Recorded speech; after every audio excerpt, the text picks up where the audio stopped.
Chapter 9. Master Fwap's Brief Course in the Earth's Cycles and Auric Patterning. Everyone is psychic, Master Fwap declared with a broad smile. When your mind is clear and focused, and if there aren't too many people in your immediate vicinity, you can feel all kinds of wonderful things. You can feel the brightness of eternity and the ecstasy of creation. You can see the light of enlightenment inside everything. When your mind is clear and your third eye is open, you can see and know things that are taking place thousands of miles away from you. You can know what other people are thinking about you or what is coming at you, and decide whether or not you want to experience it. During the time of Atlantis, members of the Mystery School discovered and developed specific concentration exercises that they found would radically increase and sharpen their innate psychic abilities. These techniques, when properly employed, allowed them to control and suspend their thought processes for prolonged periods of time. Master Fwap then explained to me that by suspending thought for prolonged periods, a practice that he and other modern-day Buddhist masters referred to as meditation, an individual can perceive and have direct experiences in countless non-physical worlds and dimensions. The members of the Atlantean Mystery School were the earliest human explorers of the frontiers of inner space. Master Fwap exclaimed jubilantly. Through their internal meditative journeys and explorations, they discovered many secret astral passageways that led to an infinite variety of other worlds and dimensions. Are those worlds and dimensions as solid and real as our world, Master Fwap? I asked. Why, yes, of course they are, he replied. As a matter of fact, some of those dimensions are much more real than this universe is. I interrupted him again. But how can that be, Master Fwap? Nothing can be more real than the physical world. Isn't that what the word real means to begin with? Reality is perhaps a more complicated concept than you might imagine, he quickly replied. In our Eastern languages, we have many different words to describe the varying degrees of reality that a thing, a state of mind, or a plane of being may have. But I still don't see, Master Fwap, how one object or world can be more real than another, I protested. You are having trouble understanding this concept because you are thinking in English, Master Fwap said. The language you think in can limit your ability to understand something like this. What do you mean by that, Master Fwap? Now you're really confusing the issue by blaming it on semantics. I was beginning to get frustrated by my lack of understanding, and for some unknown reason, I felt that Master Fwap was intentionally making his explanation more complicated and abstruse than was really necessary. Consider the word love as an example, Master Fwap calmly responded. Now, as you know, love is an emotion. In your English language, you have just a single word for what is perhaps one of the most complex feelings in all of eternity. But there are thousands of types of love, aren't there? He continued. There is romantic love, family love, friendship, flirtation, paternal love, the love of God and the Spirit, jealous and possessive love, selfless love, innocent love, multiple life love, and so on. As a matter of fact, no two people ever experience love in exactly the same way. But in English, you have just one word for something that is so complicated. In other languages, however, there are sometimes dozens or even hundreds of different words for the degrees and types of love that human beings can experience. But what does that have to do with different degrees of reality? I asked. Everything and nothing, Master Fwap responded at once. Don't allow yourself to get frustrated so easily. Give me a few more moments of your time, and I think you will understand what I mean. You see, my young friend, language is the medium of our thoughts. Thoughts can increase our understanding of a subject, or they can just as easily constrict or block our understanding of a subject. It very much depends upon the language that we are thinking in. If the language that we think in doesn't have the right words for what we are trying to understand or express, it's like trying to put a square peg into a round hole. So, he continued, if you have only one word for all the colors of love, then you may begin to think love instead of feeling it. You may take it for granted that when you think the word love, you already know and have experienced all of its possible permutations. Let me see if I understand you correctly, Master Fwap. In other words, when I think the word love in my mind, you are suggesting I have a concept for love that is based upon my past experiences and associations with love, and that this concept will stop me from experiencing other types of love unless I have additional words at my disposal that define different gradations of love. Is that what you mean? Exactly, he replied with a broad smile. But if that is the case, Master Fwap, I continued in a mock argumentative fashion, why would thinking the word love in any way curtail new and different feelings of love, as they would spontaneously arise within me? Wouldn't the new types of love I feel and experience for people, places, and things modify and expand the meaning of the word love for me? At this point, I was getting a little bit giddy. Everything that had seemed so frustrating to me just moments before had somehow suddenly taken on a comic tone. It seemed to me that Master Fwap and I were both taking part in a ludicrous mock debate of absurd proportions, similar to the one that had taken place at the Mad Hatter's tea party in Alice in Wonderland. Master Fwap, does thinking a word stop me from experiencing what the word describes? I asked. Yes and no, he replied. Which part is yes and which part is no? Do you know much about Zen Buddhism? Master Fwap inquired, with what I perceived to be a deceptively wry smile. No, not really. Tell me about it. It is the method of knowing the mind through its own emptiness. What does that mean, Master Fwap? Zen Buddhists believe that when we think about something conceptually, we cut ourselves off from its true essence. From a Zen point of view, it is only by going beyond our limited concept of something and experiencing its suchness, or essential nature, that we really come to know what a thing, experience, or understanding truly is. The Zen Buddhist monks use concentration techniques to rid themselves of concepts. They believe enlightenment lies just beyond words, in the things and experiences of daily life that are right in front of us at every moment. In short, according to Zen doctrine, happiness comes when we rid ourselves of the concepts that society, language, and structured thinking have given us.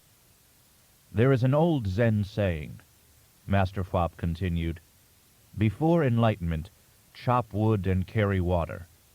After enlightenment, chop wood and carry water. Master Fwap paused and waited for me to respond. What does that mean? I hesitantly inquired. It means that enlightenment doesn't really change anything, yet it changes everything. Or you might say that enlightenment changes everything without changing anything. Master Fwap, are you deliberately trying to confuse me? No, he replied with a good-natured laugh. I am not deliberately trying to confuse you at all. Actually, I don't think that I have to. You've been doing a pretty good job of confusing yourself all your life. What does that phrase mean, then? I don't understand it. It's a way of trying to explain what enlightenment is and isn't, Master Fwap responded. Most people who read about or study enlightenment have a preconceived notion of what enlightenment is. Naturally, that concept, like all concepts, is limited by the words that make it up. So this phrase explains that enlightenment is not a concept. Before enlightenment, Master Fwap continued, the Zen Buddhist monk chopped wood and carried water. After he became enlightened, he continued to chop wood and carry water. Most people assume, Master Fwap continued, that after they become enlightened, their outer lives will magically change. They imagine that they will suddenly dress in flowing robes, give up working, and spend their time sitting on top of a mountain, meditating in bliss all day. Well, wouldn't you, Master Fwap? I mean, what good would enlightenment be if it didn't change your life? Isn't that why people seek enlightenment? To get away from the boredom and frustration of their daily experiences? Exactly, Master Fwap replied. That's what most people think, but that is not necessarily the case. You see, enlightenment allows you to perceive things differently. Perception is the key to everything. Before the Zen monk became enlightened, chopping wood and carrying water seemed like mundane, repetitious, and boring tasks to him. But after he became enlightened, his perception of chopping wood and carrying water and of everything else in life radically changed. He discovered that enlightenment exists in chopping wood and carrying water as much as it also does in sitting on top of a mountain and meditating all day. Before you become enlightened, Master Fwap continued patiently, the world appears to be three-dimensional, dull, and boring. But in reality, the world is not three-dimensional, and if you are at all aware, it is anything but boring. Life is composed of millions of dimensions. To an awakened mind, life and even the most repetitive tasks in daily living can never be dull and boring at all, because infinity exists in all things. Before he became enlightened, the monk's thoughts, concepts, and mental routines blocked his perception of the infinite brightness that exists within all things. After his enlightenment, while the monk's body might still have been chopping wood and carrying water, his mind was constantly roaming through the ecstatic dimensions of light.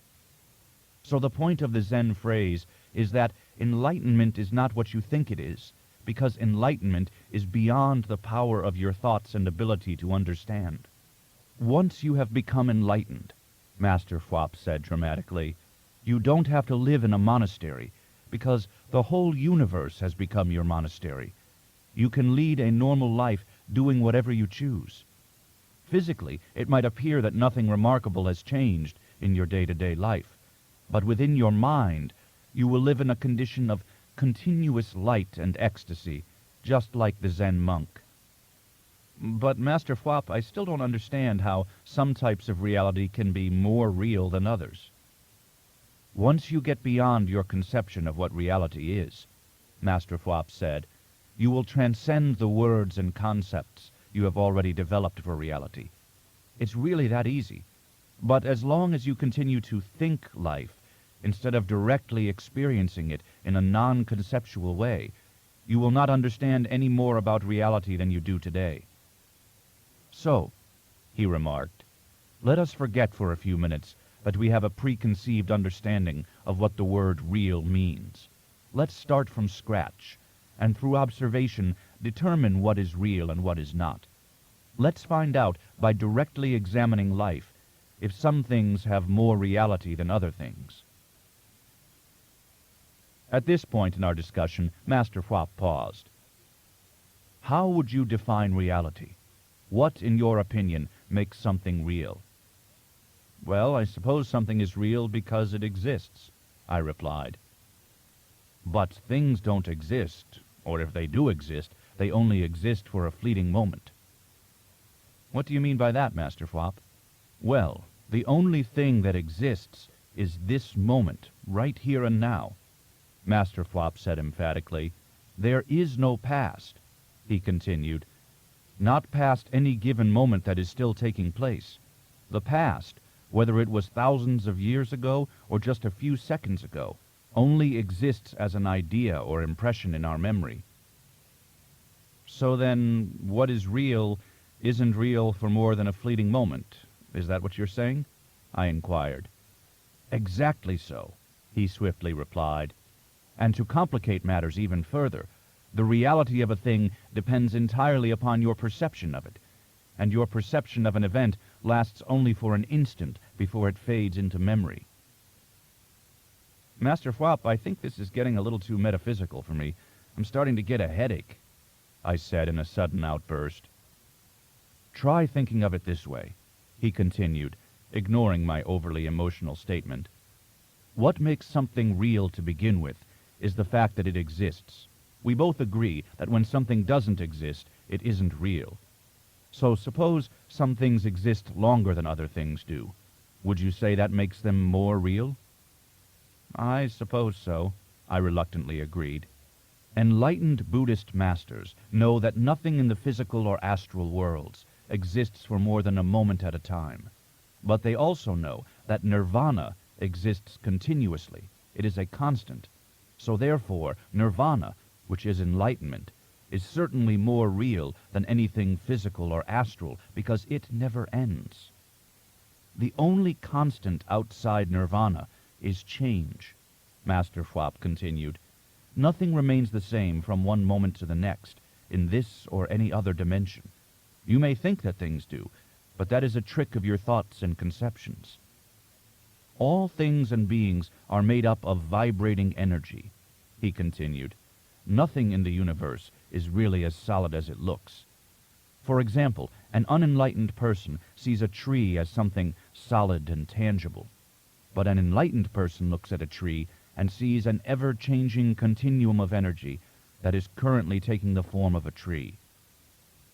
The universe is made up of endless dimensional planes, Master Fwap said strongly.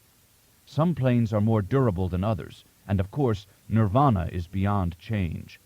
So the closer a plane of being is to nirvana, in a way of speaking, the more real it is. Conversely, the farther away from nirvana something is, the less real it is. But, Master Fwap, I thought you said that nirvana wasn't spatial. It's not really a physical place, is it? If that is the case, then how can one dimension be closer to it, or another be farther from it? You are absolutely correct, Master Fwap swiftly responded. Nirvana is not spatial, not in the way that you mean anyway. I know that's as frustrating as it may be for you. There is really no way to explain nirvana at all. Words are useless. Nirvana is something you have to experience directly in order to know it, Master Fwap elucidated.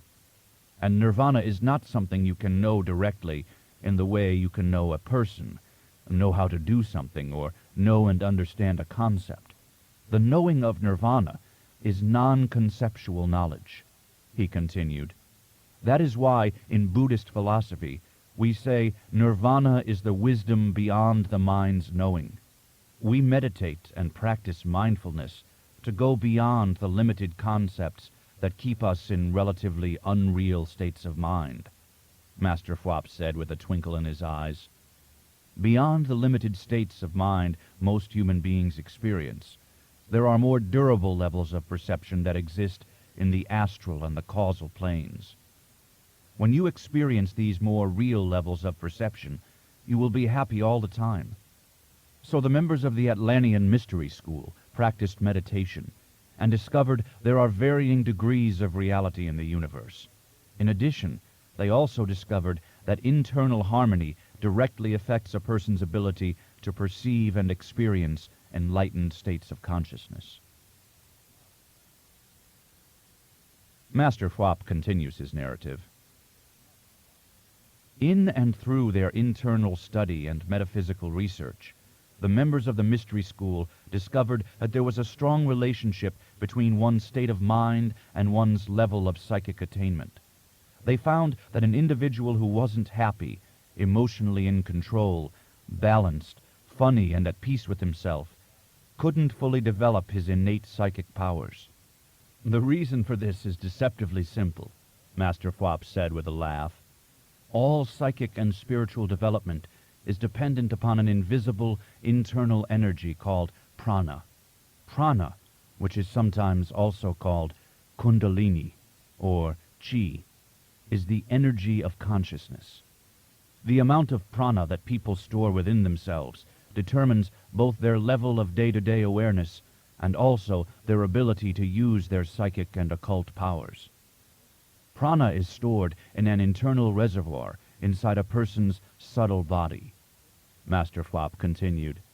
Certain activities like meditating, visiting places of power, and being empowered by an enlightened master increase the amount of prana a person has. There are also ways of thinking, acting, and feeling that quickly use up stored prana and unnecessarily waste it. The fastest ways to burn up and waste prana are to experience unhappiness, hate, anger, depression, self-pity, and egotism. When people's lives are in a continual state of emotional and mental upheaval, Master Fwap explained.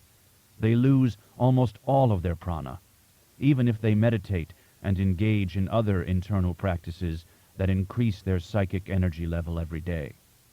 Without the internal energy that stored prana provides, people cannot develop their higher psychic perceptions, let alone gain siddha powers and become enlightened.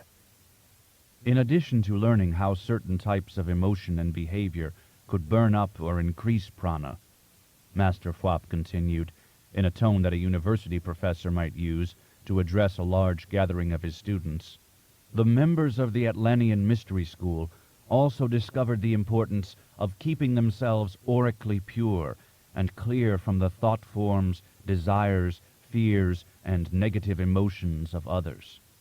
They observed that most individuals, without consciously realizing it, absorb a great deal of psychic energy from the people they casually associate with, and even a greater amount of psychic energy from the people with whom they have strong emotional connections.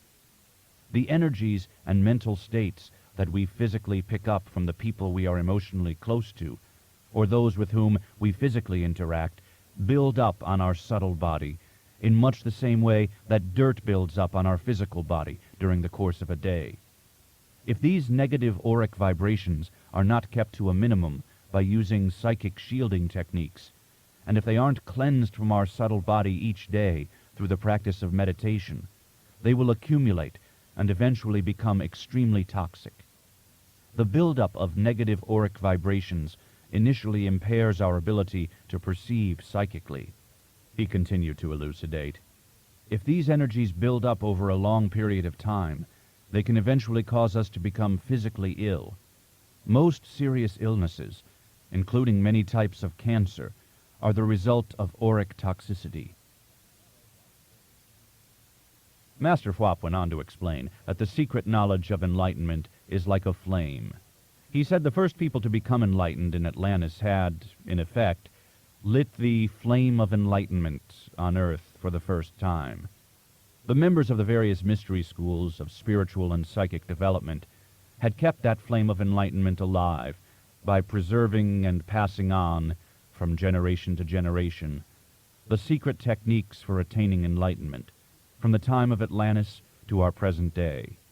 He said the Rachor Swaz was the most recent Tibetan incarnation of the mystery schools of the past. Master Fwap also informed me that during the Atlantean cycle, the Earth's aura, the invisible astral energy field that surrounds and protects our planet and through which all psychic perception flows, was very pure. He compared the Earth's aura to its ozone layer. The Earth's ozone layer, Master Fwap continued, is an invisible shield that protects human beings and other living things from the sun's ultraviolet radiation. If the Earth's ozone layer ever becomes severely depleted, most plant and animal life on our planet will perish. In a similar way, all living things have an aura, a rapidly vibrating, invisible psychic energy field that protects them from toxic, non-physical energies that would otherwise be detrimental to them. During the age of Atlantis, there were only several 100,000 people living on our planet. They lived in a sublime state of harmony with nature. At that time, because of the purity of the Earth's aura, it was much easier to meditate, to be in touch with the spiritual side of your being, and to become enlightened. Think of it this way, Master Fwap continued. If you want to hear music on the radio, you simply have to tune into a station and listen to what is playing. But if hundreds and thousands of stations were all jamming the airwaves at the same time, you wouldn't be able to hear any of them. Even if they were all playing the most beautiful music, you would only hear a dissonant white noise coming out of your radio. Every living being is psychic, he exclaimed. Whether or not we are consciously aware of it, we all feel vibrations and energies coming to us from other people all of the time. We feel these things with our aura, the outermost layer of our subtle bodies. Do you know that the vast majority of the thoughts you think and the emotions you feel aren't even your own? Master Fwap asked, with a wry smile on his face. As I mentioned to you before, he reminded me, you pick up most of your thoughts and emotions psychically from the people you are physically near, and also from people for whom you have strong positive or negative emotional feelings. In addition, you also pick up psychic impressions from where you work or go to school, the roads you drive on, the stores you shop in, the city and the country you live in, and, to a certain extent, from all the people who live on our very crowded planet. In what way are we affected by other people's vibratory impressions, Master Fwap? Well, let us suppose that you live next to an alcoholic. You might suddenly find yourself wanting to drink. If you follow that feeling, which was not yours to begin with, you might start to drink on a regular basis. Then, in an intoxicated haze, you might neglect your work, get mad at the people you care about, or even get into a car accident. In short, if you follow the feelings of the alcoholic next door, without realizing they weren't your own feelings, you could ruin your entire life. Or let us say, Master Fwap continued, that you love someone who is very depressed. Even though that person may live in a different part of the country from you, you may find yourself thinking and feeling that person's unhappy thoughts and depressed emotions, even though you might be a very happy person. Psychic impressions can also remain in a physical location for some time. If a newly married couple who were very happy with each other moved into a home just vacated by a couple whose marriage had ended in divorce, the newlyweds might find themselves fighting with each other all the time, even though they really loved one another. Without either of them consciously realizing it, the newlyweds could easily pick up the thought forms of the previous tenants of the house, assume these were their own thoughts and feelings, and act upon them. In addition to the vibratory effect that individuals who are physically near can have upon us, Master Fwap explained, and the even stronger effect that people to whom we are emotionally close have, we are also affected by the collective consciousness of all of humanity's vibrations. You see, every person's mind acts like a radio transmitter. It constantly transmits the essence of their thoughts and emotions into the Earth's aura. Now that the Earth's population has grown well into the billions, there are so many people's thought forms psychically flooding the Earth's aura that it has become highly toxic. Because of this psychic pollution of the Earth's aura, it has become very difficult even for individuals with a highly developed psychic facility to perceive things clearly. It might be easier for you to understand what I am talking about if you were to try an experiment, Master Fwap said. Observe how many thoughts you think when you are around other people. Then go for a walk in the woods, on an empty beach, in the desert, or on a mountain. When you perform this experiment, try not to walk on a trail or beach that people tend to walk on or visit frequently. As I mentioned before, a certain amount of a person's thought forms are left in the physical locations that the person frequents. Instead, try walking on a trail or a beach that is not as well worn, or depart from the trail to a pure spot where no one has recently been, and spend a few minutes there by yourself. After you have spent 10 or 20 minutes in a relatively pure spot, Master Fwap continued, observe your mind. You will probably notice that you are neither thinking as much as you were before, nor are you thinking the same types of thoughts that you were earlier, when other people were around you.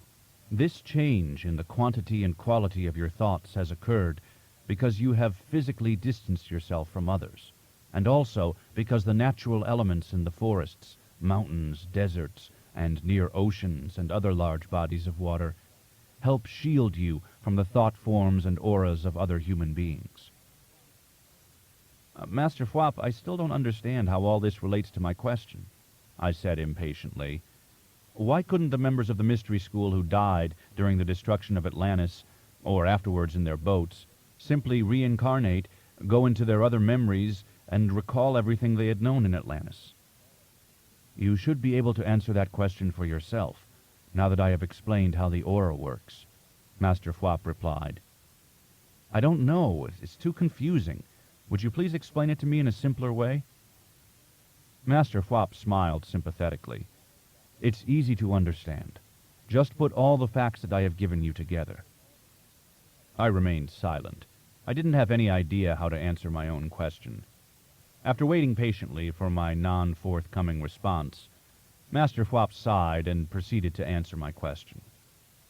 During the age of Atlantis, he said, the low population density and the resulting purity of the Earth's aura made conditions ideal for discovering the secret meditation techniques for the first time. But the destruction of Atlantis happened to coincide with an overall rise in the population of other, less technically and spiritually evolved civilizations on the Earth. So by the time the Egyptian civilization had begun to flourish, Master Fwap continued to explain, the Earth's aura had already become so dense that it was impossible to discover the secret meditation techniques, as had been done so easily in the auric purity of the first age of Atlantis. This was the primary reason the mystery school was formed. The first members of the order, during the time of Atlantis, had psychically seen the subsequent ages of auric darkness that the Earth was going to lapse into.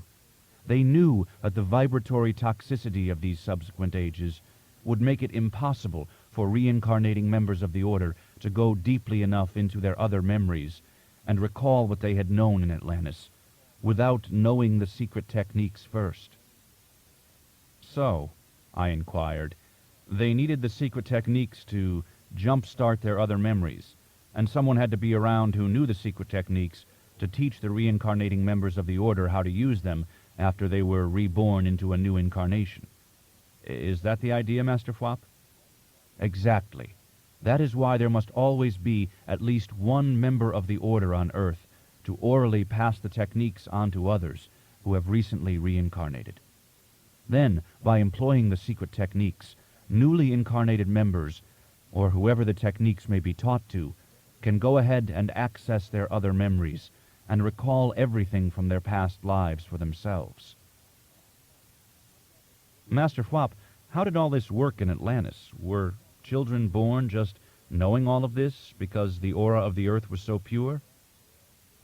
In Atlantis, Master Fwap responded, children who were spiritually evolved from meditative practices in their previous lives were brought to the mystery school for training by older members of the order who psychically recognized them. At the Temple of Atlantis, the high priests and priestesses taught the children the secret meditation techniques, along with methods and ways of living that would increase their pranic levels and help them develop their psychic skills. The mystery school continued to perform this service throughout the greater Egyptian civilization, which, as I mentioned before, was the second age of humankind, and later on into the third age of humankind, when the Indian, Chinese, Japanese, and Tibetan high cultures flourished. But the tremendous increase in the world's population during the Third Age has made meditation and psychic perception, things that should be easy and come naturally to spiritually evolved people, difficult to practice and participate in.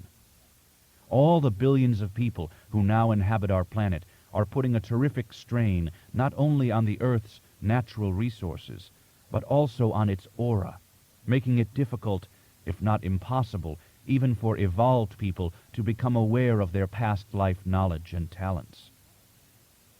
You must understand that enlightenment, Master Fwap continued, is a perfect state of mind. When you are enlightened, you hear and feel ecstasy, the music of the universe, all the time. Ecstasy is always present, but we are usually so psychically blocked up by our thoughts, our negative emotions, our ego's machinations, and the auras of others, that we are completely unaware of it. Instead of feeling the innately enlightened and ecstatic nature of all things, we tend to get caught up in our thoughts, emotions, and in the idiotic and idiosyncratic dramas that make up our day-to-day lives. To become enlightened, it is necessary to still your thoughts and emotions and become empty. Master Fwap said calmly, "This is the beginning of true meditation, to empty your mind of distracting ideas, feelings, and ways of looking at things, which we in the Buddhist order refer to as illusions, and instead allow your awareness to roam through the dimensions and planes of higher light that exist deep within your mind. This is one of the goals of higher Buddhist yoga." After Master Fwap had explained all this to me, he talked in more detail about the progression of the order through Egypt, India, China, Japan, and finally into Tibet. He said that everything had gone smoothly in keeping the secret teachings and techniques alive throughout all of the untold ages of humankind, until very recently. Master Fwap told me that in 1950, the Communist Chinese had unexpectedly invaded Tibet, massacred hundreds of thousands of Tibetan Buddhist monks, and destroyed or desecrated the Tibetan monasteries. All the living members of the Rei-Chors-Fas, with the exception of Master Fwap, who had managed to escape to safety in Nepal, were either executed or worked to death in Chinese forced labor camps. So, for the first time in the history of the order, there was only one member left alive, Master Fwap. He alone had the full knowledge of the secret tantric techniques for rapidly attaining enlightenment.